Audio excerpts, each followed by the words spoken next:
The train lurched to a halt at the snow-covered platform, and Theresa Ashford pressed her gloved hand against the frosted window, her breath catching at the wall of white that greeted her beyond the glass. She had known winter would be different in the Washington territory, but nothing in her careful research or the hopeful letters exchanged with Mr. Samuel Patterson had prepared her for this. The December afternoon sky hung low and gray, and snow fell in thick, relentless curtains that transformed Centralia into something both beautiful and terrifying. Back in Philadelphia, winter meant slushy streets and coal smoke. Here, it meant isolation, endurance, and a kind of cold that seemed to reach through the train car's walls. "Centralia Station," the conductor called, his voice muffled by the storm. 5-minute stop." Theresa stood on shaking legs, smoothing down her navy traveling dress with trembling fingers. 23 years old, orphaned for 2 years now, and crossing a continent to marry a man she had never met. The practical voice in her head, the one that sounded like her late mother, reminded her that this was the sensible choice. Samuel Patterson owned a general store in a growing town. His letters had been polite, respectful, speaking of his need for a wife to help manage the business, and perhaps, in time, start a family. He had sent money for her passage and promised a comfortable life. But as Theresa gathered her carpet bag and adjusted her wool coat, the romantic part of her heart, the part she tried so hard to suppress, whispered that she was about to step into a life with a stranger. That she might never feel the warmth of true affection, never know if she was wanted for anything more than her ability to keep ledgers and cook meals. She made her way to the exit, where the conductor helped passengers down the steep steps to the platform. The cold hit her immediately, stealing her breath. She clutched her bag tighter and moved forward, her button-up boots finding purchase on the first step. Then her heel caught on her hem. The world tilted sickeningly. She felt herself falling forward, the carpet bag flying from her grip, her arms pinwheeling uselessly as gravity claimed her. The snow-covered platform rushed up to meet her, and she had just enough time to think that this was a terrible way to begin a new life before strong arms caught her mid-fall. The impact was gentle, controlled. She found herself cradled against a broad chest, her face pressed into wool that smelled of pine, leather, and winter air. Her rescuer's grip was sure but careful, as though she were something precious that might break. "Easy now," a deep voice said above her head, warm despite the cold. "I have got you." Theresa's heart hammered against her ribs, though whether from the near fall or the sudden proximity to a stranger, she could not say. She pushed back slightly, looking up into the face of the man who held her. He was young, perhaps 26 or 27, with dark hair that curled slightly where it escaped his wide-brimmed hat. Snow gathered on his shoulders and the brim of his hat, but he seemed not to notice the cold. His eyes were a striking gray-blue, the color of the sky just before a storm, and they studied her with an intensity that made her breath catch for an entirely different reason. "Thank you," she managed, her voice barely audible over the wind. "I am so clumsy." "The step, my skirt. No need for explanations," he said, a slight smile touching his lips. "Happens more than you would think in weather like this. Can you stand?" She nodded, and he set her carefully on her feet, keeping one hand on her elbow until he was certain she was steady. He retrieved her carpet bag from where it had fallen, brushing snow from its surface before handing it back to her. "You are Miss Ashford," he said, and it was not quite a question. Theresa blinked in surprise. "I am. How did you know?" "Samuel Patterson asked me to meet you. I am Kane Cassidy. I work the ranch just outside town, but Sam and I have been friends since we were boys." He gestured toward the station building. "He was supposed to come himself, but there was trouble at the store this morning. A shipment arrived damaged and he is sorting it out with the freight company. He sent me with his apologies and asked me to bring you safely to town. Disappointment flickered through Theresa, though she tried to hide it. She had spent the entire journey preparing herself to meet Samuel, rehearsing greetings and responses until her head ached. Now she would arrive like a parcel being delivered by proxy. But Kane Cassidy had already turned toward a wagon hitched near the station, and Theresa had little choice but to follow. He helped her up onto the bench seat with the same careful courtesy he had shown when catching her fall, then climbed up beside her and took the reins. A heavy buffalo robe lay folded behind the seat, and he pulled it forward, draping it over her lap. "It is about 2 miles to town proper," he said, clucking to the horses. "The road is usually decent, but with this snow it will take a bit longer. You warm enough?" "Yes, thank you," Theresa said, though her teeth wanted to chatter. They pulled away from the station, and the wagon rolled into a world of white. The road was barely visible, marked only by fence posts and the darker shapes of trees on either side.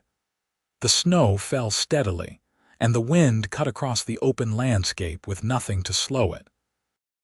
Kane drove with easy confidence, his hands steady on the reins, his attention on the road ahead. Theresa found herself stealing glances at him, taking in the strong line of his jaw, the capable way he handled the team, the quiet strength that seemed to radiate from him. He was handsome in a way that had nothing to do with fine clothes or careful grooming. It was something rawer, more honest. "How long have you been in Centralia?" she asked, needing to break the silence that was growing too comfortable between them.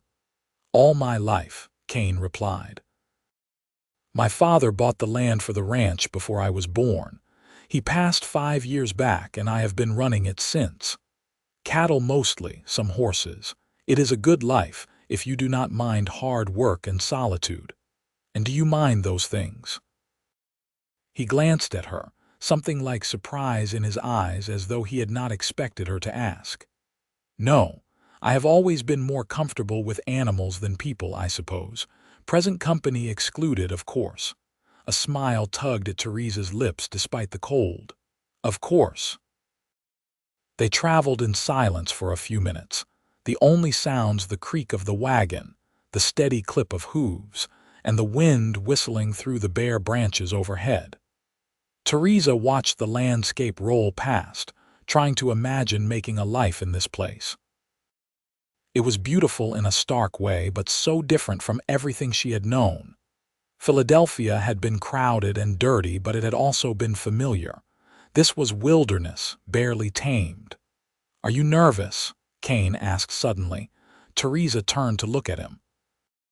His eyes were still on the road, but there was something in the set of his shoulders that suggested he cared about her answer.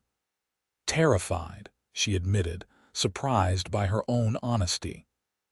"I have been traveling for a week, and with every mile I kept thinking that I should turn back, that I was being foolish. But then I would remember that there is nothing to go back to, and forward seemed like the only option." Kane was quiet for a long moment. When he spoke, his voice was gentle. "Sam is a good man. He will treat you well. He is practical, steady. Those are not bad qualities in a husband." "No," Theresa agreed. "They are not." But her heart sank a little at the description. Practical, steady. Not passionate or romantic or any of the things the foolish part of her had once dreamed of, but then she was not a girl anymore. She was a woman of 23 with no family and few prospects. Practical and steady were exactly what she needed. The town began to emerge from the snow ahead. Buildings clustered along a main street that ran parallel to the railroad tracks. Even through the storm, Theresa could see that Centralia was young and raw, with wooden sidewalks and false-fronted buildings that spoke of ambition more than achievement. But there was something hopeful about it too, a sense of possibility that had been scraped out of the wilderness through sheer determination. Kane guided the wagon down the main street, past a hotel, a saloon, a blacksmith's forge, and finally stopped in front of a two-story building with large windows displaying dry goods and hardware. A sign above the door read Patterson's General Store in fresh paint. "Here we are," Kane said, setting the brake. He climbed down and came around to help Theresa, his hands spanning her waist as he lifted her down. For a moment, they stood close together, snow falling around them, and Theresa felt something pass between them, some wordless understanding that made her pulse quicken. Then the door to the store burst open, and a man emerged, brushing flour from his hands onto his apron. Samuel Patterson was exactly as he had described himself in his letters. Average height, thinning brown hair, a pleasant but unremarkable face. He was 35 years old and looked it, with lines around his eyes that spoke of squinting at ledgers in poor light. He was not handsome like Kane, but there was a kindness in his expression that Theresa appreciated. "Miss Ashford," he said, coming forward with a broad smile. "I am so sorry I could not meet you at the station myself. What a terrible first impression I must be making. Please, come inside where it is warm. You must be frozen through." He reached for her bag and Theresa let him take it, following him toward the store. At the threshold, she paused and looked back at Kane, who had not moved from beside the wagon. "Thank you," she said, "for catching me. For bringing me here." Kane touched the brim of his hat, that slight smile returning. "It was my pleasure, Miss Ashford. Welcome to Centralia." Then Samuel was ushering her inside, into warmth and light and the smell of coffee and cinnamon, and the door closed behind her, shutting out the cold and the snow and the gray-eyed cowboy who had caught her fall. The store was larger than it appeared from outside, with shelves reaching to the ceiling and filled with everything from canned goods to bolts of fabric to farming equipment. A pot-bellied stove in the corner radiated heat, and Theresa moved toward it gratefully, holding her hands out to the warmth. "Please make yourself comfortable," Samuel said, setting her bag down near the counter. "I have rooms upstairs, nothing fancy but clean and warm. I thought you might like to rest and freshen up before we talk about arrangements. I am sure you are exhausted from your journey." Theresa appreciated his consideration, even as part of her wondered what arrangements they needed to discuss. She had come here to marry him. That had been the agreement in their letters. But perhaps things were done differently in the West. Perhaps there were proprieties she did not know about. "That would be wonderful," she said. "Thank you." Samuel led her up a narrow staircase at the back of the store to a set of rooms above. There was a small sitting room with a fireplace, a kitchen area, and 2 bedrooms. Everything was neat and orderly, furnished simply but comfortably. It spoke of a man who lived alone but took pride in his surroundings. "This would be your room," Samuel said, opening the door to the smaller bedroom. "I hope it suits. I tried to make it welcoming, but I am afraid I do not have much experience with what a lady might need." The room held a bed with a colorful quilt, a dresser with a mirror, a washstand, and a window that looked out over the main street. A small vase of dried flowers sat on the dresser, and the sight of them, this awkward attempt at feminine decoration, touched Theresa unexpectedly. "It is lovely," she said. "Thank you." Samuel looked relieved. "I will let you rest then. Come down whenever you are ready and we can have supper. I am no great cook, but I can manage a decent stew." He withdrew, closing the door softly behind him, and Theresa sank down onto the bed, her legs suddenly weak. She had done it. She had crossed the continent and arrived in her new home. She should feel relieved, triumphant even. Instead, she felt numb and strangely disconnected, as though she were watching someone else's life unfold. She thought of Kane Cassidy, of the moment when he had caught her, when his arms had closed around her, and she had felt, for just an instant, completely safe. Then she pushed the thought away firmly. She had not come here to moon over handsome cowboys. She had come here to build a life, to find security and purpose. Romance was a luxury she could not afford. Theresa stood and began unpacking her few belongings, hanging her dresses in the small wardrobe, arranging her brush and mirror on the dresser. By the time she finished, the light outside had begun to fade, the early winter darkness settling over the town. She washed her face and hands in the basin, pinned her dark hair more securely, and went downstairs to face her future. Samuel was at the stove in the kitchen area, stirring a pot that sent savory smells into the air. He had removed his apron and put on a jacket, making himself more presentable. When he saw her, he smiled. "Perfect timing. I hope you like beef stew. It is about the only thing I make well." They sat at a small table near the window, and Samuel served them both generous portions along with thick slices of bread. The food was simple but good, and Theresa realized she was hungrier than she had thought. They ate in slightly awkward silence for a few minutes before Samuel cleared his throat. "I suppose we should discuss the situation honestly," he said. "I know my letters painted a certain picture, and I want to make sure we understand each other before we take any irrevocable steps." Theresa set down her spoon, her stomach tightening. "Of course." Samuel folded his hands on the table, his expression serious. "I need a wife, Miss Ashford." "That much is true. The store does well enough, but running it alone while also managing the business side is more than I can handle long term. I need someone I can trust, someone capable and intelligent who can be a true partner in this enterprise." "Your letters suggested you have experience with bookkeeping and management." "I do," Theresa confirmed. "My father owned a printing business in Philadelphia. After my mother died, I helped him run it for 3 years before he passed. I know how to keep accounts, manage inventory, deal with suppliers." "Excellent. That is exactly what I need." Samuel paused, seeming to choose his words carefully. "But I want to be honest with you about what I can offer in return. I can provide security, comfort, a good home. I believe I am a decent man, fair and honest. But I am not a romantic person, Miss Ashford. I'm not going to sweep you off your feet with poetry or grand gestures. What I am offering is a partnership, a companionship. In time, perhaps affection. Is that something you can accept?" Theresa looked down at her hands, feeling a complicated mix of relief and disappointment.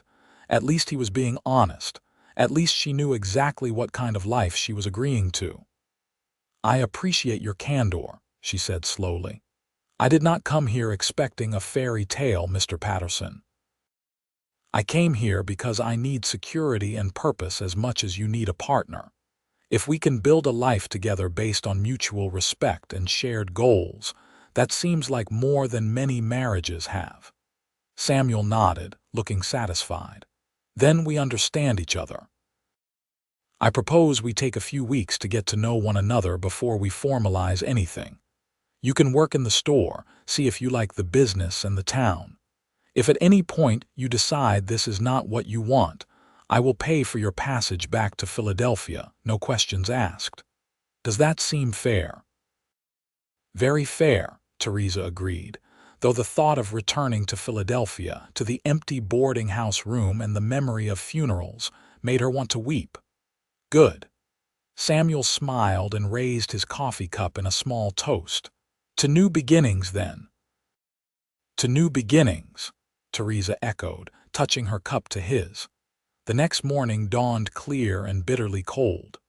Theresa woke to sunlight streaming through her window, the snow outside transformed into a blanket of glittering white.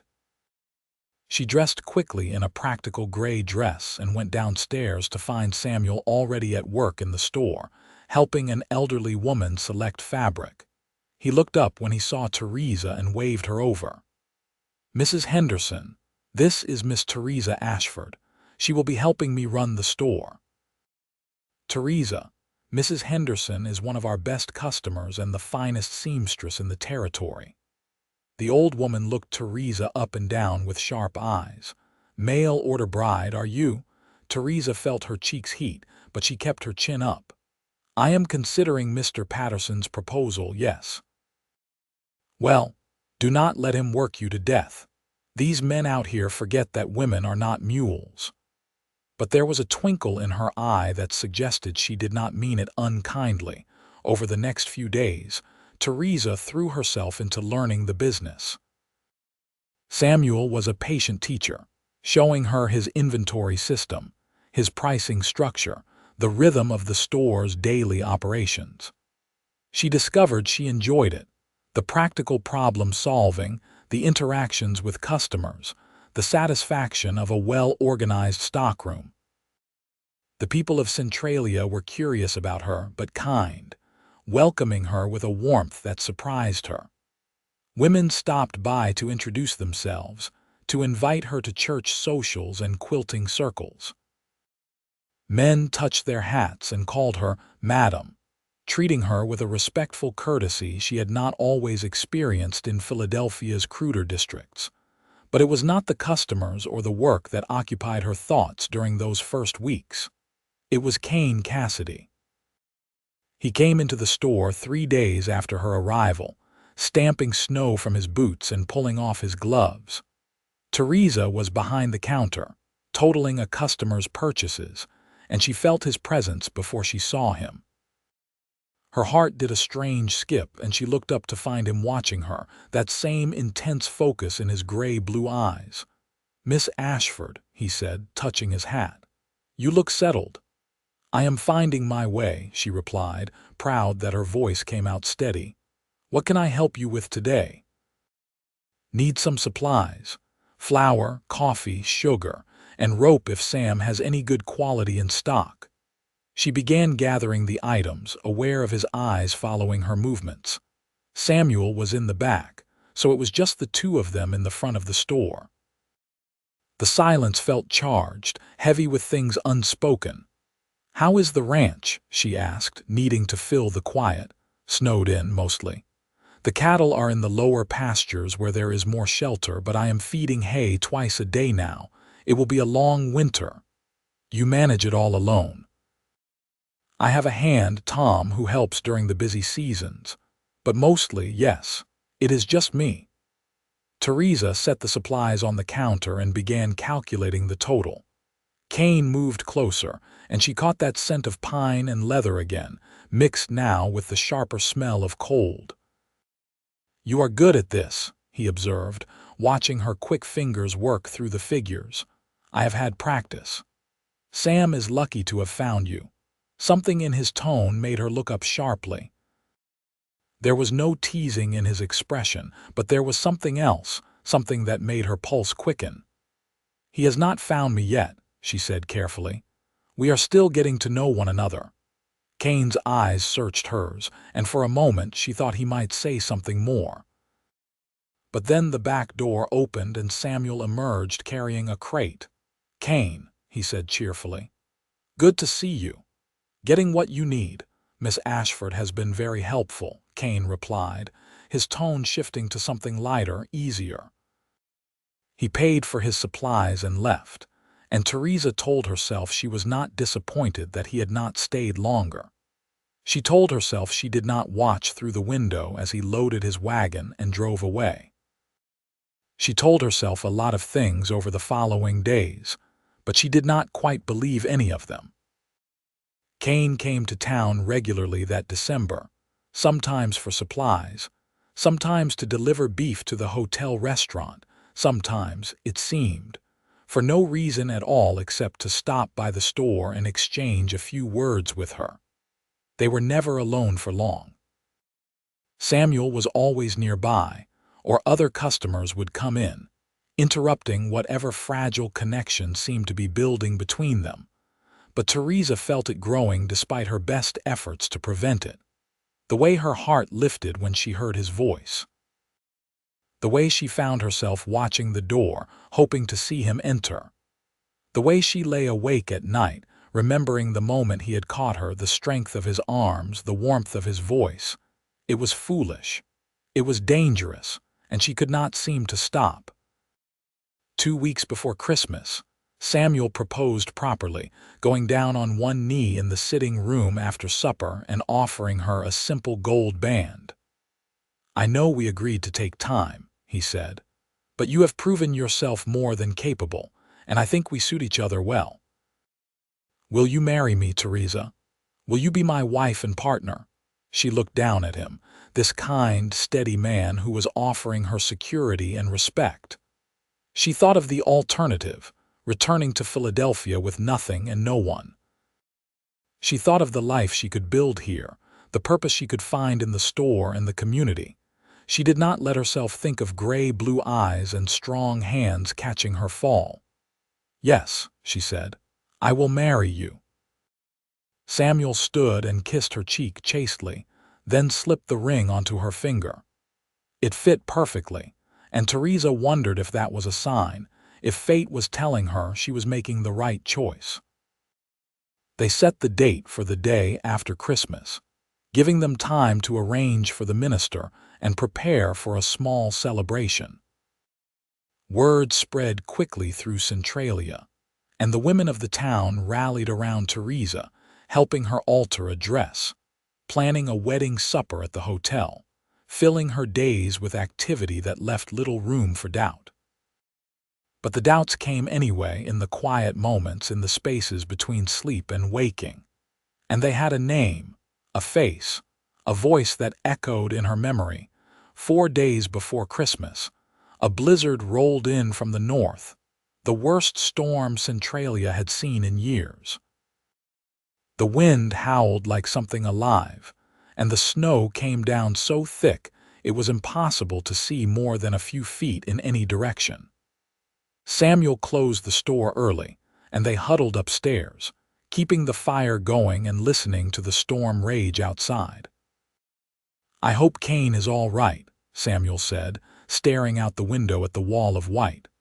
"The ranch is exposed, and if the cattle panic in this, they could scatter all the way to the mountains." Theresa felt her stomach clench with worry, but she kept her voice neutral. "I am sure he knows how to handle bad weather." "He does, but knowing and surviving are different things. Men have frozen to death in storms like this, not 50 yards from their own doors." The storm lasted 2 days. When it finally cleared, the world was transformed, buried under drifts that reached second-story windows in some places. The main street was impassable, and the men of the town formed work parties to begin digging out. Samuel joined them, leaving Theresa to mind the store, though few customers came through the deep snow. She tried to focus on inventory, on mending a ripped sack of flour, on anything except the growing fear that Kane might be hurt or worse. When the door opened on the afternoon of the 3rd day, she looked up with her heart in her throat, praying it would be him. It was not. It was Tom, Kane's ranch hand, his face grim. "Miss Ashford, is Sam here? He is helping clear the roads. What is wrong? It is Kane." The storm caught him out checking on the herd. His horse came back without him 2 hours ago. "I need men to help search, but with the snow this deep, we need volunteers who know the land." Theresa felt the blood drain from her face. How long has he been missing? Since yesterday morning. "I wanted to go after him sooner, but I could not see 10 feet in front of me. Now with the storm past, if he is out there, we have to find him fast." "I will get Samuel," Theresa said, already moving toward the door. "You should not go out in this, miss." "The snow is," but she was already grabbing her coat, her mind racing. Samuel would know what to do. Samuel would organize the search. And if they did not find Kane, if he was lost to the cold and the snow, she would never forgive herself for not admitting what she felt while she had the chance.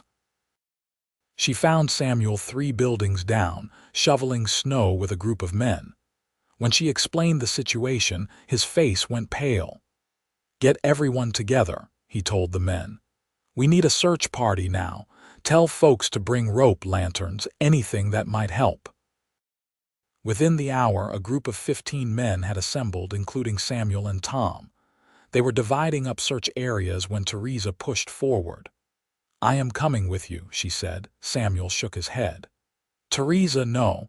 It is too dangerous, too cold. You do not know the land." "Neither do most of these men," she countered. "You need every pair of eyes you can get." "She is right," Tom said reluctantly. "Kane could be anywhere. More searchers mean better odds." Samuel looked like he wanted to argue further, but there was something in Theresa's expression that stopped him. He sighed and nodded. "Stay close to me. Do not wander off for any reason." "Understood. Understood." They set out, splitting into groups that fanned out across the snowy landscape beyond town. Theresa stayed with Samuel and 3 other men, trudging through snow that came up to her knees, her skirts quickly becoming soaked and heavy. The cold was brutal, cutting through her layers and stealing her breath. They searched for hours, calling Kane's name until their voices went hoarse, scanning the endless white for any sign of him. The sun began to sink toward the horizon, and Theresa knew that once darkness fell, their chances would plummet. She prayed harder than she had prayed for anything in her life, bargaining with God, promising anything if only Kane would be found alive. As the light faded to purple and gray, one of the other search parties fired a signal shot. Samuel's group changed direction, struggling toward the sound. They found the others gathered around a snow-covered outcropping of rock, and there, half buried in a drift, was Kane. He was unconscious, his skin pale, his lips blue. But when Tom pressed fingers to his neck, searching for a pulse, he looked up with relief in his eyes. "He is alive." Barely, but alive. They worked frantically to dig him out, to wrap him in blankets, to get him onto a makeshift stretcher. The journey back to town seemed to take forever, every minute stretching into eternity. Theresa walked alongside the stretcher, her hand on Kane's cold forehead, willing him to hold on, to keep fighting. They brought him to the doctor's office, a small building near the church. Dr. Morris, an older man with steady hands and kind eyes, took over immediately, ordering everyone out except Tom and Samuel. Theresa stood in the waiting area, still in her wet clothes, shivering uncontrollably. Other women from the town arrived, bringing hot coffee and blankets, clustering around to wait for news. It was Mrs. Henderson who finally made Theresa sit down, wrapping a quilt around her shoulders and pressing a cup of coffee into her hands. "Drink," the old woman ordered. "You will be no good to anyone if you freeze yourself." "He has to be all right," Theresa whispered. "He has to be." Mrs. Henderson gave her a long, knowing look. "You care for him." It was not a question. Theresa opened her mouth to deny it, to say something about Christian charity and concern for a friend, but the words would not come. Instead, tears spilled down her cheeks, hot against her frozen skin. "I do," she admitted, her voice breaking. "God help me, I do, and I have no right to. I am engaged to Samuel. I am supposed to marry him in 3 days, but all I can think about is Kane, about whether he is going to live or die, and the thought of losing him is more than I can bear." Mrs. Henderson patted her hand. "Love does not follow the rules we set for it, child. It comes when it comes and takes no account of convenience or propriety. But I have given my word to Samuel. He has been nothing but kind and honest with me. How can I hurt him like this? Samuel is a good man, but he offered you a business arrangement, not a love match. You owe him honesty now, just as he was honest with you." The old woman's eyes were gentle but firm. "Better to hurt him now than to marry him while loving another man. That would hurt him far worse in the long run." Before Theresa could respond, Dr. Morris emerged from the examination room, wiping his hands on a towel. Everyone surged forward, and he held up a hand for quiet. He is alive and stable. He has frostbite on his fingers and toes, but I think we caught it in time to prevent permanent damage. The bigger concern is the cold exposure. His body temperature was dangerously low. I have warmed him slowly and he is sleeping now. The next 24 hours will tell us if there are any complications. Can we see him? Tom asked. Family only and only for a few minutes. He needs rest more than anything. Tom nodded and went in. Samuel followed as Kane's closest friend. Theresa stayed where she was, knowing she had no right to go in, no claim on the man lying in that bed. But when Samuel came back out, he looked directly at her, his expression unreadable. "He is asking for you," he said quietly. Theresa's heart stopped. "What?" "He is delirious, drifting in and out. But he keeps saying your name. The doctor said it might help to have you sit with him, to give him something familiar to anchor to." Samuel's voice was carefully neutral, but there was something in his eyes, a sadness that suggested he understood more than he was saying. Theresa stood on shaking legs and walked into the examination room. Kane lay on a narrow bed, covered in blankets, his face still too pale but no longer that frightening blue. His eyes were closed, and for a moment she thought he was asleep. Then he murmured, "Theresa." She moved to the chair beside the bed and took his hand carefully, mindful of the bandages on his fingers. "I am here. You are safe. You are going to be all right." His eyes opened, unfocused at first, then gradually finding her face. "You came for me. We all came for you, the whole town. But you were there. I felt you." His hand tightened on hers, his voice rough. "In the snow, when I thought I was dying, I thought of you, of catching you, of the way you looked at me." Theresa's throat closed with emotion. "Kane, you need to rest. Do not try to talk." "Need to say it," he insisted, his eyes clearer now, more focused. "Should have said it weeks ago. I am in love with you, Theresa. From the moment I caught you on that platform, I have been in love with you. And I know I have no right. I know you are promised to Sam, but if I had died out there without telling you, I would have regretted it in whatever comes after." Tears streamed freely down Theresa's cheeks now. "Kane, you do not have to say anything," he said, his eyes already drifting closed again, exhaustion claiming him. "Just needed you to know that someone loves you like that, completely, foolishly." His hand went slack in hers as he fell back into sleep, and Theresa sat there, holding it, her heart breaking and rebuilding itself all at once. She did not know how long she sat there before Samuel appeared in the doorway.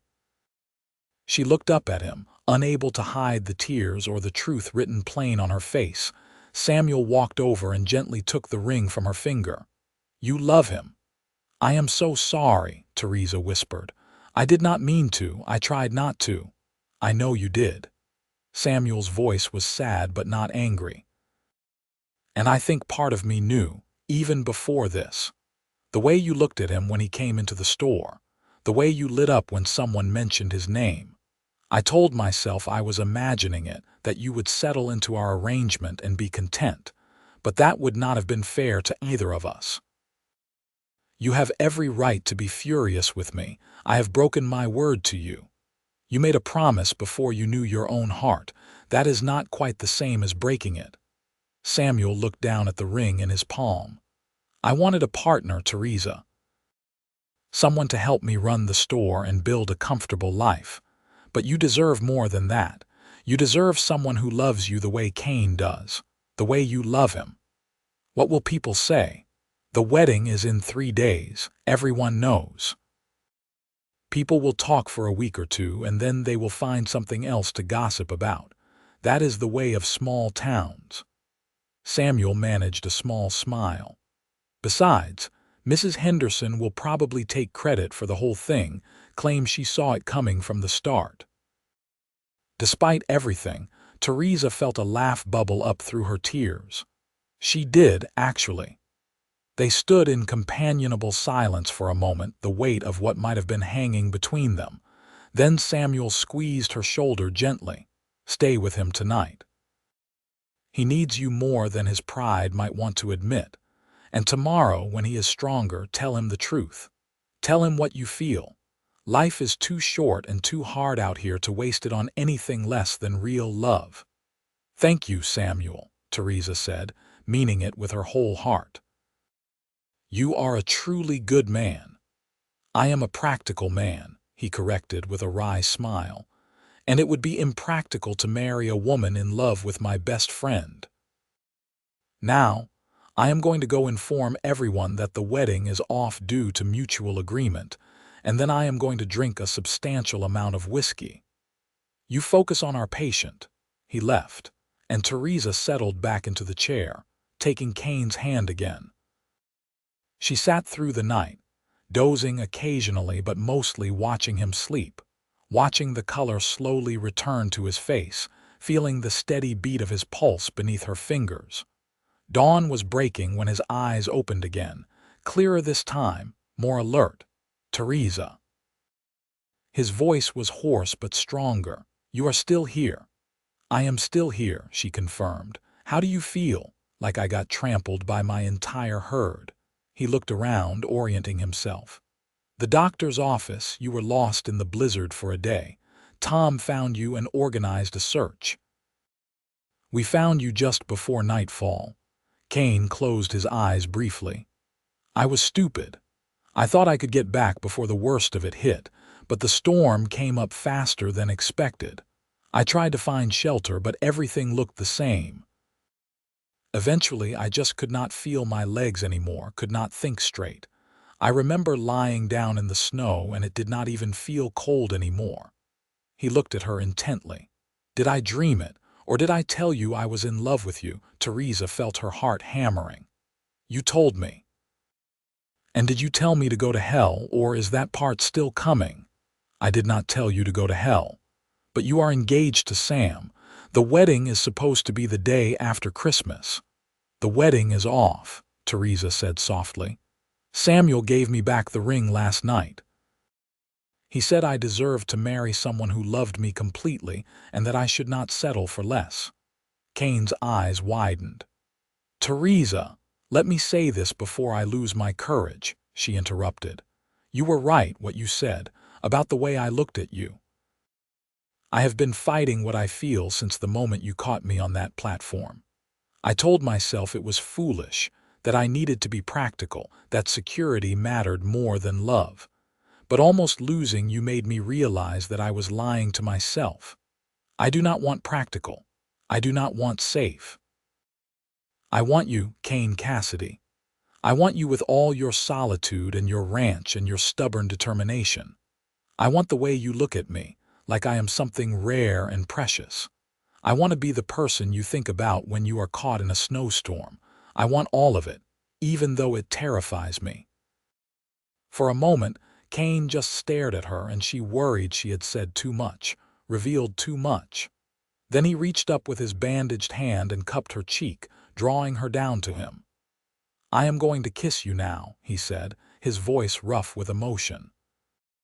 "And I apologize in advance if I am terrible at it, because I have been thinking about nothing else for weeks, and the reality cannot possibly live up to what I have imagined."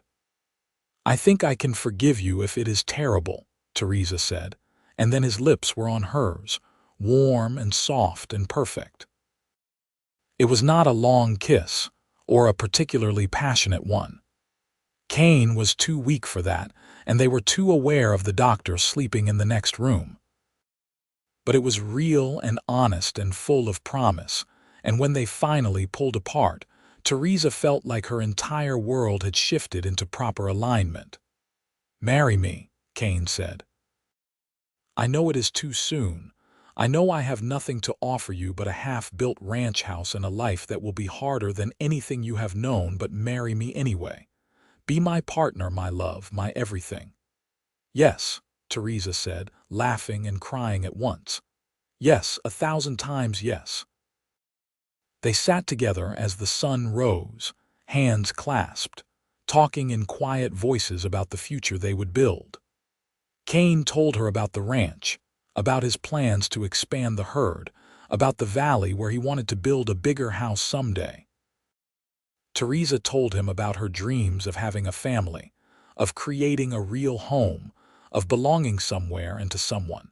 When Dr. Morris came in to check on his patient and found them together, he merely raised an eyebrow and said, "Well, I suppose that explains why you were so determined to survive." A man does not fight his way through a blizzard unless he has a very good reason. Kane was released from the doctor's care 2 days later, with strict instructions to rest and keep his extremities warm while the frostbite healed. Theresa moved out of Samuel's rooms and into the hotel, propriety demanding they not live together before the wedding. But she spent her days at the ranch, helping Kane with light chores, learning the rhythms of his life.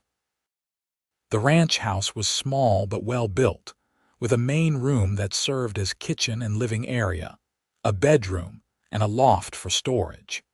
It was rustic compared to Samuel's comfortable rooms above the store, but Theresa fell in love with it immediately. There was something honest about it, something solid and real that appealed to her. She learned to feed the chickens and collect eggs, to help Tom with the endless task of breaking ice in the water troughs, to cook on the wood stove that heated the whole house. Kane watched her with obvious pleasure, his eyes following her movements as she brought order to his bachelor chaos. "You do not have to do all this," he said one afternoon, finding her scrubbing his kitchen floor. "I did not ask you to marry me so you could be my housekeeper." "I know that," Theresa replied, sitting back on her heels. "But I like making things better. I like seeing what this place could become, and I like taking care of you, stubborn as you are about accepting help." Kane pulled her to her feet and into his arms, careful of his healing hands. "I like you taking care of me too. I am just not used to it. It has been me and Tom and the cattle for so long, I forgot what it was like to have someone who cares." "Well, you better get used to it," Theresa said, resting her head against his chest, "because I am not going anywhere." They married on New Year's Day, 1886, in the small church in Centralia. It was a quiet ceremony, attended by their friends and the townspeople who had come to care for both of them. Samuel was there, and he stood as witness when the minister asked if anyone objected. Instead of objecting, he smiled and raised his glass in toast at the small reception afterward, wishing them every happiness. Mrs. Henderson cried through the entire ceremony and told anyone who would listen that she had known from the start how things would turn out. No one bothered to contradict her. Theresa wore a simple blue dress that matched Kane's eyes, and she carried a bouquet of evergreen branches tied with white ribbon, the best that could be managed in the dead of winter. When Kane slid the ring onto her finger, a simple gold band that he had made himself from a nugget of gold, his father had given him years before, she felt tears prick her eyes. "With this ring," Kane said, his voice steady and sure, "I promise to catch you every time you fall, to keep you warm through every winter, to love you through every season for the rest of my life." "And I promise," Theresa replied, her voice thick with emotion, "to be your home, your partner, your love, through whatever joys and hardships come our way. To build a life with you that is as strong and true as the land we stand on." They kissed as husband and wife while the small congregation cheered, and when they walked out of the church into the clear, cold afternoon, snow began to fall in gentle flakes, as if the world itself was blessing their union. The first months of marriage were an adjustment for both of them. Theresa had to learn the routines of ranch life, the early mornings and constant physical labor, the isolation that came with being miles from town. Kane had to learn to share his space, to consider someone else in his decisions, to accept help and partnership after years of fierce independence. They had their disagreements. Theresa wanted chickens closer to the house. Kane insisted they were better farther out where foxes would not be tempted. Kane wanted to buy more cattle. Theresa pointed out they needed to save money for other necessities first. But they learned to talk through their differences, to compromise, to remember that they were on the same side even when they disagreed about the details. And through it all, the love between them grew deeper and more certain.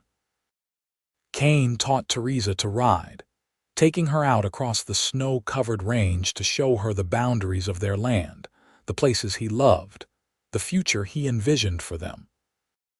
Theresa taught Kane to read better, pulling out the few books she had brought from Philadelphia and reading aloud to him by the fire in the evenings, opening worlds he had never imagined. They made love with increasing confidence and tenderness, learning each other's bodies and desires, finding pleasure and comfort in the intimacy they shared. On cold winter nights, they would lie wrapped together in their bed, talking until sleep claimed them, and Theresa would think about how close she had come to missing this, to settling for something safe and practical instead of reaching for something real. Spring came late to the Washington Territory that year, the snow lingering well into April before finally giving way to mud and new grass.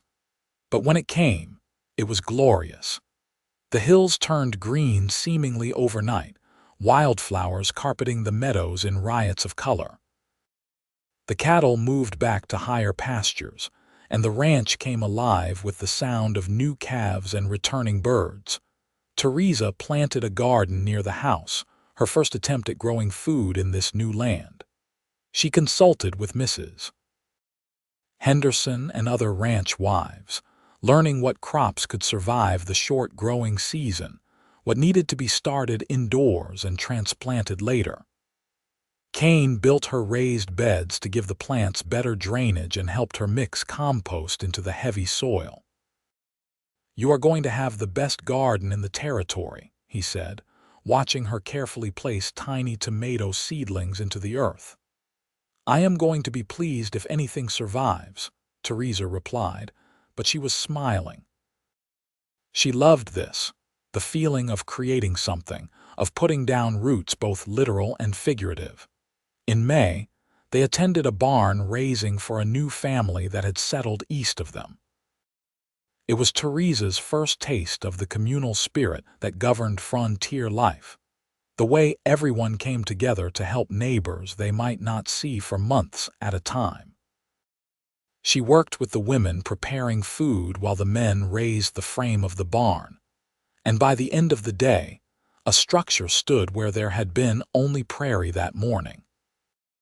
At the dance that followed, Kane pulled her into his arms for a waltz, and they moved together under the stars while a fiddle played and children ran shrieking through the darkness. "Happy?" he asked, his breath warm against her ear.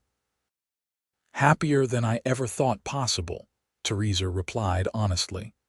"Sometimes I lie awake at night and wonder what my life would have been like if I had not fallen that day, if you had not caught me."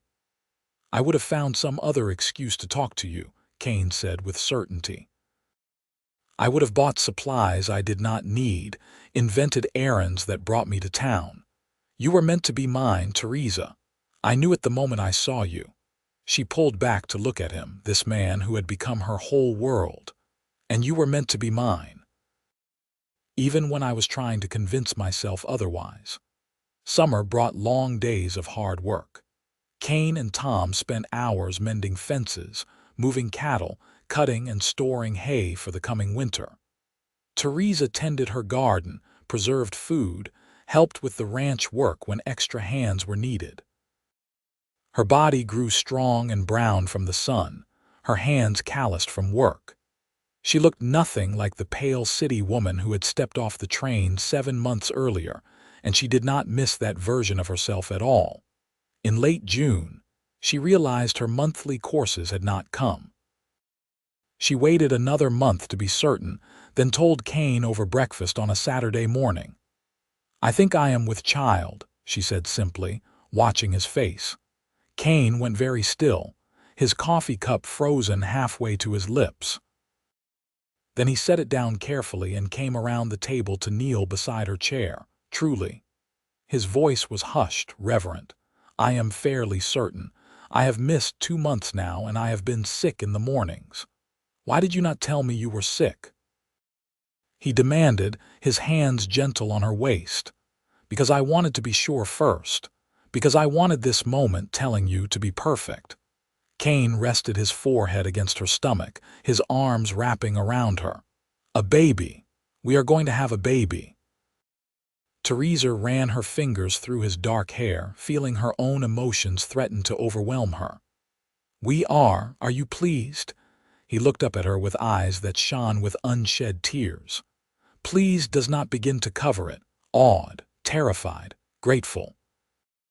I never thought I would have this, a family of my own. And now I have you, and soon we will have a child. It feels like too much happiness for one man to contain. They sat together in the morning sunlight streaming through the kitchen window, holding each other, marveling at the life growing between them. Dr. Morris confirmed the pregnancy when they went to town the following week. He calculated that the baby would come in late February or early March, another winter birth.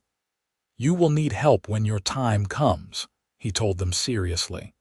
Ranch births can be complicated, especially in winter.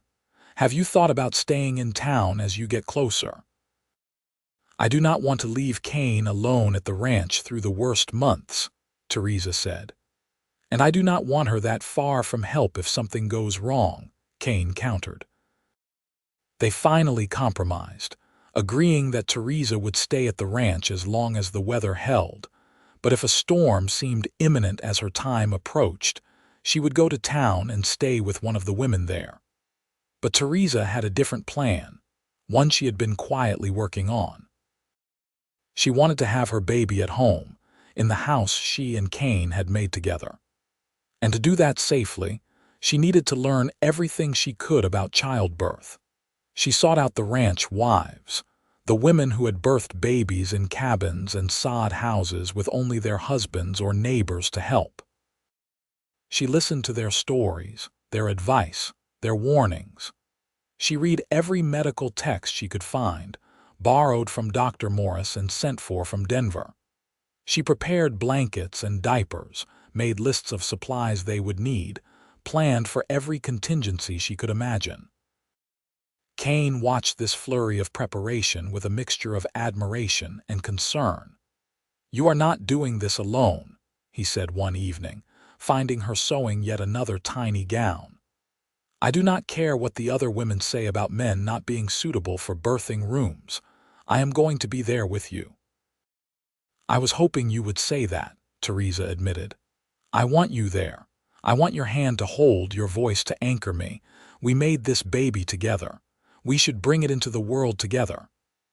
As summer turned to fall, Theresa's belly swelled with their growing child. She had to give up riding, and some of the heavier ranch work became impossible, but she found other ways to contribute. She took over the ranch accounts completely, discovering that Kane had been undercharging for his cattle and negotiating better contracts with the buyers in Seattle. She organized the house for winter, preserving every vegetable from her garden, smoking meat, making sure they had enough supplies to last through the snow. Kane treated her like she was made of glass, constantly hovering, trying to stop her from lifting anything heavier than a teacup. It drove her mad until she finally sat him down and explained that being pregnant was not the same as being an invalid. I am growing a human being inside me, she said firmly. That makes me strong, not weak. I will ask for help when I need it, but you have to trust me to know my own limits. I am just afraid, Kane admitted. Afraid something will happen to you, to the baby. I could not bear to lose you, Theresa. You are everything to me. She took his face in her hands, looking into those gray-blue eyes she loved so much. I am afraid too. Every woman is when she is facing childbirth. But fear is not a reason to stop living, to stop working, to stop being who we are. We face it together, just like we face everything else." Kane nodded and kissed her palms. "Together." The first snow fell in November, lighter than the previous year but still enough to dust the hills white. Kane brought the cattle down from the summer pastures and prepared for the long months ahead. Tom, who had become almost family over the past year, built a shelter closer to the house so he could be nearby if they needed help. Christmas came, and they celebrated quietly at the ranch, just the three of them. Kane gave Theresa a rocking chair he had built from pine, its arms smooth and perfectly curved for holding a baby. She gave him a quilt she had made, each patch cut from fabric with a memory, pieces of her traveling dress, his old work shirt, scraps from their first year together. They sat by the fire that night, Theresa in her new rocker, Kane on the floor with his head resting against her knee, and talked about names, about hopes, about the life they were building.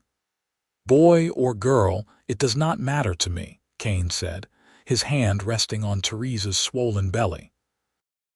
"As long as you both come through it safe and healthy." "I think a boy," Theresa said. "He kicks like a boy, strong and determined just like his father." "Or stubborn like his mother," Kane teased, and she laughed, swatting at his shoulder. January brought harsh cold and another blizzard, though not as severe as the one that had nearly killed Kane the year before. They stayed close to the house, and Kane taught Theresa to play poker with dried beans for stakes. She proved to have a natural talent for bluffing that both impressed and worried him. "Remind me never to let you negotiate cattle prices without me," he said, watching her sweep his beans to her side of the table for the third hand in a row. "Too late," she replied with a grin. "I already renegotiated with the Seattle buyer. We are getting $5 more per head starting in the spring." Kane stared at her. "How did you manage that?" "I am very persuasive. And I may have mentioned that the buyer in Tacoma was offering $6 more. Were they? I have no idea. But he did not want to risk losing our business to find out." Kane pulled her out of her chair and into his lap, careful of her belly. "You are a dangerous woman, Theresa Cassidy. I am very glad you are on my side." February arrived with clear skies and bitter cold. Theresa grew more uncomfortable as the baby ran out of room inside her, and she spent her days either walking to try to ease the pressure or lying down when her back ached too much to stand. Kane hovered even more than before, until she finally sent him out to help Tom with the cattle just so she could have some peace. On the 15th of February, as the sun was setting in a brilliant display of orange and pink, Theresa's water broke. She had been standing at the stove, stirring soup for supper, when she felt the gush of warmth down her legs. For a moment she just stood there, ladle in hand, staring down at the puddle on the floor. Then the first contraction hit, a tightening across her belly that took her breath away. When it passed, she walked carefully to the door and called for Kane, who was at the barn. He came running, Tom close behind him, and when he saw her face, all the color drained from his. "It is time," he asked. "It is time," she confirmed. The next hours were a blur of activity. Kane helped her into a clean nightgown and got her settled in their bed. Tom rode to fetch Mrs. Henderson, who had agreed to come help with the birth. Kane laid out all the supplies Theresa had prepared, his hands shaking but his face determined. "I am here," he kept saying, holding her hand through each contraction. "I am right here with you. You can do this." The contractions grew stronger and closer together as the night deepened. Mrs. Henderson arrived around midnight, taking charge with the brisk efficiency of someone who had attended dozens of births. She examined Theresa and announced that things were progressing well, but it would likely be hours yet before the baby came. "First babies take their time," she said. "Best to rest between pains while you can." But rest was impossible. The contractions built in waves, each one stronger than the last, until Theresa could do nothing but focus on breathing through them. Kane stayed beside her the entire time, wiping her forehead with cool cloths, helping her change positions, whispering encouragement when she was certain she could not go on. Dawn was breaking when Mrs. Henderson checked her again and nodded with satisfaction. "It is time to push, child. When the next pain comes, bear down with all your might." Theresa did, and the pain was like nothing she had ever experienced, a tearing, burning sensation that made her cry out. But she could feel the baby moving down, could feel her body opening to let it through, and that gave her strength. Kane supported her from behind, his arms around her, his voice in her ear. "You are so strong, so brave. I love you so much, just a little more." She pushed through 3 more contractions, then 4, then lost count. Just when she thought she had no strength left, Mrs. Henderson called out, "The head is crowning. One more good push should do it." Theresa gathered every ounce of will she had left and pushed with everything she was. She felt the baby slide free in a rush, heard its first angry wail, and then Mrs. Henderson was laughing and saying, "It is a boy. You have a son." Kane's arms tightened around her and she felt his tears on her neck. "A son," he whispered. "Theresa, we have a son." Mrs. Henderson cleaned the baby quickly and placed him on Theresa's chest, and she looked down at the tiny, perfect face, the shock of dark hair, the gray-blue eyes that were already trying to focus on her face. He was beautiful, miraculous, and completely theirs. "Hello, little one," she whispered. "We have been waiting for you." They named him Kyle after Kane's father and Robert for Theresa's. Kyle Robert Cassidy, born on February 16, 1887, weighing 7 pounds and announcing his presence with healthy lungs and a strong will. The first weeks were exhausting. Kyle needed to be fed every few hours, day and night, and Theresa was still recovering from the birth. But Kane threw himself into fatherhood with the same determination he brought to everything else. He changed diapers without complaint, walked the floor with Kyle when he was fussy, sang off key lullabies that somehow soothed the baby when nothing else would. Theresa would wake in the night to feed Kyle and find Kane already awake, sitting in the rocking chair with their son against his chest, just watching him sleep. "You should rest," she would whisper. "You have work tomorrow." "I will rest when I am dead," Kane would reply, not taking his eyes from Kyle's face. "Right now, I do not want to miss a single moment of this." As winter gave way to spring for the second time since Theresa had arrived in Centralia, she marveled at how completely her life had transformed. She had come west expecting a business arrangement, a practical marriage to a stranger. Instead, she had found a love that sustained her, a home that fulfilled her, and a family that made every hardship worthwhile. One afternoon in April, she stood in the doorway of their house, watching Kane in the yard with Kyle. The baby was 3 months old now, starting to smile and coo, and Kane had him propped against his shoulder, showing him the cattle in the near pasture. "That there is Bessie," Kane was saying seriously, as if Kyle could understand every word. "She is the oldest of the herd and she has given us 5 good calves, and that troublemaker is Henry. He got through the fence 3 times last summer. Your mama was not pleased with either of us." Kyle grabbed a fistful of Kane's hair and pulled, and Kane laughed, the sound carrying across the yard. Theresa felt her heart swell so full she thought it might burst. This was what she had been looking for without knowing it. Not security or comfort or a ledger that balanced at the end of the day. This wild, imperfect, beautiful love that had caught her when she fell and never let her go. She walked out to join them, and Kane wrapped his free arm around her, pulling her close. "What are you thinking?" he asked, his lips brushing her temple. "I am thinking about that day on the train platform," she said. "About how I fell and you caught me." "Best fall of my life," Kane said. "Mine too." They stood together in the spring sunshine, their son between them, and Theresa knew with absolute certainty that she was exactly where she was meant to be. The journey had been long and uncertain, but every step had led her here, to this man, this life, this love. Summer arrived in a rush of warmth and growth. Kyle grew stronger and more alert, his eyes turning from gray-blue to a definite gray that matched his father's exactly. He would lie on a blanket in the shade while Theresa worked in her garden, which was twice the size of the previous year. She had mastered the art of growing vegetables in the short Washington summer, and her beans, peas, tomatoes, and squash flourished.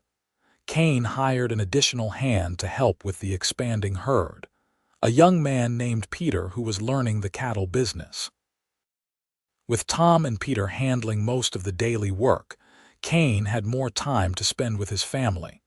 He built an addition onto the house, giving them a separate bedroom for Kyle and a larger kitchen for Theresa.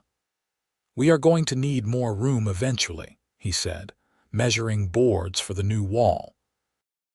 "This family is not done growing if I have any say in it." Theresa, who was pregnant again, smiled and rested a hand on her barely swollen belly. "You might get your say sooner than you think." Kane dropped his hammer and stared at her. Already, I think this one will come in December." He whooped and picked her up, spinning her around before remembering himself and setting her down carefully. "Another baby. Theresa, we are going to have another baby." "I had noticed," she said dryly, but she was grinning. This pregnancy was easier than the first, perhaps because Theresa knew what to expect, or perhaps because she was stronger now. Her body adapted to the physical demands of ranch life. She continued working through the summer and into the fall, slowing down only in the final months when her belly grew too large to bend easily. Kyle learned to sit up, then to crawl, then to pull himself to standing while holding onto furniture. He was a happy baby who rarely cried, content to watch the world around him with serious eyes that took in everything. In October, they held a small party to celebrate Kyle's first birthday and their second wedding anniversary. Their house was full of friends from town and neighboring ranches. Samuel came, bringing a wooden train he had carved for Kyle, and no awkwardness remained between them. He had started courting the schoolteacher, a widow named Martha, and seemed content with his life. "You look happy," Theresa told him as they stood together watching Kane play with Kyle. "I am," Samuel replied. "Turns out Martha and I have a lot in common. She needed someone practical and steady, and I needed someone who did not make me feel like second choice." He smiled at Theresa. "I am glad you found what you were looking for, even if it was not with me." "I am glad you found it too." December came with snow and cold, but nothing like the brutal weather of Theresa's first winter. Her second labor was faster than the first, only 6 hours from start to finish, and Kane delivered their daughter himself with Mrs. Henderson coaching from the sidelines. They named her Kate, after Kane's mother, and Anne for Theresa's. Kane Cassidy came into the world on December 3, 1887, with her father's dark hair and her mother's green eyes. She was smaller than Kyle had been, more delicate, and she had a temper that announced itself immediately. "She is going to be trouble," Mrs. Henderson predicted, watching the infant scream her displeasure at being bathed. "Got fire in her, this one." "She comes by it honestly," Kane said, grinning at Theresa. "Her mother has plenty of fire when she chooses to show it." With 2 children under 2 years old, life at the ranch became busier and more chaotic. Theresa's days were a constant cycle of feeding, changing, cleaning, and soothing. But she loved it, loved the feeling of building something bigger than herself, of creating a family that would carry on after she was gone. Kane was a devoted father, equally comfortable with his rough and tumble son and his delicate daughter. He would sit for hours with Kate cradled in one arm while Kyle climbed over him like he was a mountain, telling them stories about the ranch, about horses and cattle, and the land they lived on. The years began to blur together in the best possible way. Kyle grew into a sturdy boy who followed his father everywhere, learning about animals and ranching almost before he could talk. Kate became a bright, fierce little girl who was afraid of nothing and charmed everyone she met. 2 more children followed, another son named Henry in 1889 and a daughter named Marie in 1891. The ranch prospered. Kane's careful management and Theresa's business sense combined to make them one of the most successful cattle operations in the territory. They bought more land, built a bigger house, created something that would last. But more than the success, more than the land or the herd or the money in the bank, it was the love that sustained them. The way Kane still looked at Theresa like she was the most remarkable thing he had ever seen. The way she still felt her heart skip when he walked into a room. The way they worked together, raised their children together, built their dreams together on their 10th wedding anniversary. Kane took Theresa to the spot where the search party had found him after the blizzard. It was summer now, and the rocks were warm in the sun, wildflowers growing in profusion all around. "I thought I was going to die here," Kane said, looking around at the peaceful scene. "I was so cold I could not feel anything anymore, and I kept thinking about you, about how I would never get to tell you I loved you, never get to see what kind of life we might have built together." "And now?" Theresa asked, lacing her fingers through his. "Now I think this is a holy place. The place where my life changed, where I was given a second chance. I wanted to bring you here to this spot and tell you that every single day since then has been a gift. You are a gift, Theresa. You and our children and this life we have made. I thank God for you every morning when I wake up and every night before I sleep." Theresa felt tears slide down her cheeks. "I never imagined I could be this happy. When I got on that train in Philadelphia, I thought I was going to a life of duty and obligation. I never dreamed I would find passion and partnership and a love that grows deeper every year." Kane pulled her into his arms, and they stood together on that hillside, the same one where she had helped search for him through the snow, the same one where he had nearly died. But now it was warm and alive, bursting with color and possibility, just like the life they had built. "I love you," he said, the words as sincere as the first time he had spoken them. "I will love you until the day I die and beyond, if such things are possible." "I love you too," Theresa replied. "My cowboy who caught me when I fell and never let me go." They kissed there in the summer sunshine, and in the distance they could hear their children playing, their laughter carrying on the wind.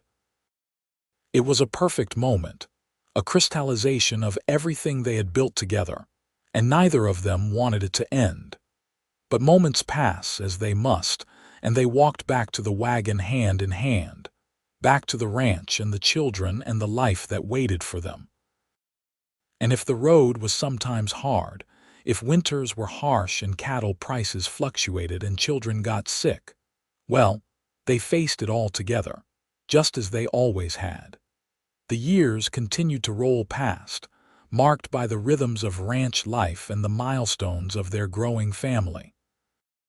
Kyle, at 12, was already a skilled rider and could work cattle alongside grown men.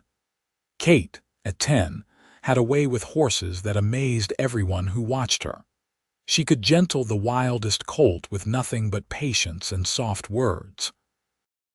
Henry, 8, was the thinker of the family, always asking questions about how things worked, why the seasons changed, where the stars came from. Marie, 6, was the sunshine, cheerful and affectionate, bringing laughter wherever she went. In the spring of 1894, Theresa turned 32 years old, and Kane threw her a surprise party at the ranch. Friends and neighbors came from miles around, filling their home with noise and celebration. As Theresa looked around at the gathered crowd, at the children running through the yard, at Kane watching her with that same adoring expression he had worn for 13 years, she felt overwhelmed with gratitude. This life, this family, this love, it had all started with a fall into snow and a cowboy's strong hands catching her. She had arrived in Centralia expecting nothing, hoping for little, and had been given everything. Later that night, after the guests had left and the children were asleep, Kane and Theresa sat together on the porch, watching the stars emerge in the darkening sky. "You ever miss Philadelphia?" Kane asked. "The city, the culture, the life you had before?" Theresa considered the question honestly. "Sometimes I miss knowing what to expect. In the city, the seasons are marked by fashion changes and social events, not by planting and harvest, but miss it enough to go back. Never. That was not my life, Kane. This is my life. You, our children, this ranch, this wild, beautiful place. This is where I belong. I think about that day on the train platform more than I probably should," Kane admitted. "About all the things that had to happen exactly right for us to find each other. If I had been a minute later meeting that train, if you had not caught your heel, if Sam had been able to come himself instead of asking me, I think we would have found each other anyway," Theresa said. "Some things are meant to be. Some people are meant to find each other, no matter how unlikely the circumstances." Kane pulled her closer, and she rested her head on his shoulder. They sat in comfortable silence, the kind that only comes from years of knowing someone completely, from sharing hopes and fears and dreams, until two lives become inextricably woven together. In the years that followed, they watched their children grow and begin to find their own paths. Kyle announced at 16 that he wanted to study veterinary medicine, fascinated by animal health and eager to help ranchers keep their herds healthy. Kate, at 14, was already training horses for neighboring ranches and making a name for herself as someone with extraordinary skill. Henry proved to have a brilliant mind for mathematics and engineering, talking about going east to college when he was old enough. Marie, the youngest, seemed destined to follow in her mother's footsteps, showing an aptitude for business and organization that delighted Theresa. The ranch continued to thrive under Kane and Theresa's joint management. They diversified, adding sheep to their cattle operation, and Theresa started selling wool and yarn to markets in Seattle. Kane built his herd until they ran cattle over thousands of acres, and the Cassidy Ranch became known as one of the most well-run operations in Washington. But more than their material success, they built something that could not be measured in acres or animals or money. They built a home filled with love and laughter, where their children grew up secure in the knowledge that they were cherished. They built a partnership that weathered storms both literal and figurative. They built a love story that inspired others, that made people believe in second chances and unlikely miracles. On their 20th wedding anniversary, the whole family gathered at the ranch for a celebration. Kyle, now 20, home from his veterinary studies for the summer. Kate, 18, with her first serious beau in tow, a young rancher who could barely take his eyes off her. Henry, 16, already taller than his father and full of plans for the future. Marie, 14, helping Theresa organize everything with the efficiency of someone twice her age. There were grandchildren too now. Samuel and Martha had married and had 3 children of their own, and they brought the whole brood to help celebrate. The ranch house, expanded over the years to accommodate the growing family, was full to bursting with noise and life. After dinner, Kane stood and tapped his glass, calling for quiet. When the room settled, he reached for Theresa's hand. 20 years ago today, he said, his voice carrying to every corner of the room, I married the woman who changed my life. I was a solitary man, content with my cattle and my land, thinking that was enough. Then Theresa stepped off a train into the snow, and I caught her when she fell, and suddenly my entire world shifted. He looked down at her, and the love in his eyes made her throat tight with emotion. These 20 years have brought challenges I never imagined.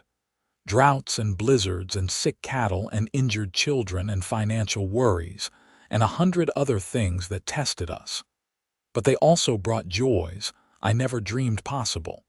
4 incredible children who make me proud every single day. A partnership with a woman who is smarter and stronger and braver than I will ever be. A love that has only grown deeper and richer with every passing year. He raised his glass. To my wife, my partner, my love, thank you for falling into my arms. Thank you for staying there. Thank you for building this extraordinary life with me. Here is to 20 more years and 20 after that, for as long as we are blessed to have together. The room erupted in cheers and applause, and Theresa stood to kiss her husband, not caring that their children were laughing and their grandchildren were making faces. This was their moment, their celebration of everything they had built together. As the party continued into the night, Theresa found herself standing at the window, looking out over the land they had worked so hard to build into something lasting. She thought about the frightened young woman who had arrived in Centralia 21 years ago, alone and uncertain, hoping for nothing more than security and purpose. She had found so much more than that. She had found a home, a family, a love that had sustained her through everything life threw at them. She had found herself, the strong, capable, passionate woman she had always been, but never had the chance to become back in Philadelphia. A pair of arms wrapped around her from behind, and she leaned back into Kane's familiar embrace. "What are you thinking about?" he murmured. "About falling," she replied. "About being caught.